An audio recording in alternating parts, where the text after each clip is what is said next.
નમસ્કાર ગુજરાત વિડીયોમાં તમારું સ્વાગત છે। તો ખેડૂત સમાચાર જોવા માટે આપણી ચેનલ કે ગુજરાતને સબસ્ક્રાઇબ વિડીયોને લાઈક કરવાનું ના ભૂલશો। તો આપણે આજે લઈ આવ્યા છે 4 મોટા સમાચારની વાત કરવામાં આવે તો હવે પશુપાલકોને લોટરી એટલે કે મિત્રો બનાસકાંઠા જિલ્લાના પશુપાલકોને આગામી દિવસો મોટી ગિફ્ટ મળવાની છે કે જિલ્લાના પશુપાલકને બનાસ ડેરી તરફથી પશુપાલકને ક્રેડિટ કાર્ડ આપવામાં આવશે ને ખાસ વાત એ છે કે બનાસ ડેરીના ચેરમેન શંકરભાઈ ચૌધરીએ થરાદના મલનપુર ખાતેના એક ધાર્મિક કાર્યક્રમમાં આ ક્રેડિટ કાર્ડ ઇસ્યુ કરવાનું જાહેર કરી હતી। એટલે કે મિત્રો આ ક્રેડિટ કાર્ડમાં પશુપાલકોને 50,000 રૂપિયા સુધીની લિમિટ મળશે અને તે પણ 0% વ્યાજ સાથે ક્રેડિટ કાર્ડ છેલ્લે આગામી 15 જાન્યુઆરી ક્રેડિટ ગૃહમંત્રી અમિત શાહની ઉપસ્થિત આપવામાં આવશે।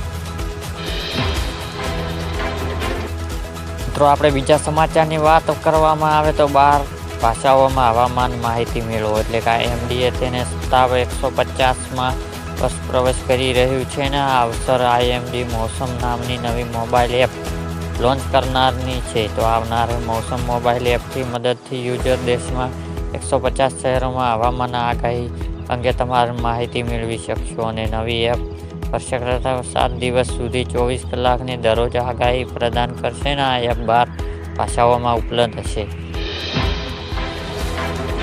આપણે મિત્રો ત્રીજા સમાચારની વાત કરીએ તો મોદી સરકારની મોટી ભેટ એટલે કે LPG સિલિન્ડર સસ્તું કર્યું બાદ મોદી સરકાર શહેર મધ્યમ વર્ગ માટે નવી પ્રોત્સાહન યોજના લઈ આવી રહ્યા છે કે આ 3 બેંકોમાં પાસે લોન લેવા પર વ્યાજમાં મોટી રાહત મળશે।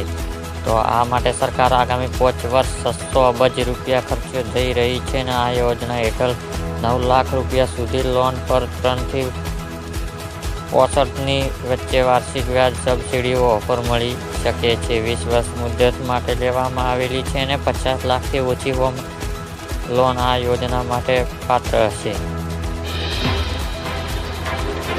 મિત્રો આપણે ચોથા સમાચારની વાત કરવામાં આવે તો 2024 પાક ધિરાણ લોન એટલે કે મિત્રો ગુજરાતના દરેક ખેડૂત માટે પાક ધિરાણ લોન લઈ આવ્યા છે મહત્વના સમાચાર। ખેડૂતોએ લીધેલી લોન નવા જૂની કરવા માટે ખેડૂતો પાસે કેશ પેમેન્ટ માંગવા બદલે ડાયરેક્ટ બેંકમાંથી ઓટો રિન્યુ કરવામાં આવશે અને તેવી ખેડૂત માંગ કરી રહ્યા છે। તો ખેડૂતો બેંકમાં લોન પૈસા ભરવા માટે બહારથી વ્યાજવા પૈસા લાવીને વ્યાજવા પૈસા ભરવા પડે છે જેથી ખેડૂતોને ઓટો રિન્યુ સુવિધા આપીને ખેડૂતને થોડી રાહત આપવામાં આવે